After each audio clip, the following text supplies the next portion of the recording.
নমস্কার বন্ধুরা, আজ আমি দেখাবো বর্ধমান জেলার বড়ি আলু পোস্ত। তার জন্য 25 গ্রাম বড়িকে তেলের মধ্যে ভেজে গরম জল দিয়ে ভিজিয়ে রেখে দিলাম। দিয়ে দিলাম তেলের মধ্যে 5 ফোড়ন, শুকনো লঙ্কা। 500 গ্রাম আলু টুকরো করে 500 গ্রাম আলুকে টুকরো করে কেটে নিয়েছিলাম। ওটাকেও তেলের মধ্যে দিয়ে এবারে নুন দিয়ে দিলাম। নাড়াচাড়া করে একটু ভাজা ভাজা হয়ে এলে এর মধ্যে দিয়ে দিলাম একটা কুচনো টমেটো। এই টমেটোটা আলুর সাথে মিশে গেলে দিয়ে দিলাম গরম জল আর সেই ভিজিয়ে রাখা বড়িটা। এবার এটাকে ভালো করে খুন্তি দিয়ে নেড়ে চেড়ে মিশিয়ে একটা থালা ঢাকা দিয়ে দেবো। ফুটে উঠে সেদ্ধ হয়ে গেলে এরপর ঢাকাটা খুলে নিয়ে আমি এর মধ্যে দিয়ে দেবো বাটা পোস্তটা।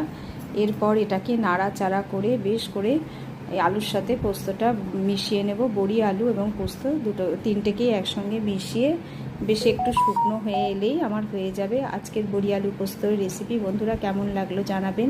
যদি ভালো লেগে থাকে তাহলে লাইক করবেন, সাবস্ক্রাইব করবেন। আজকের মতন এখানেই আসি, টাটা।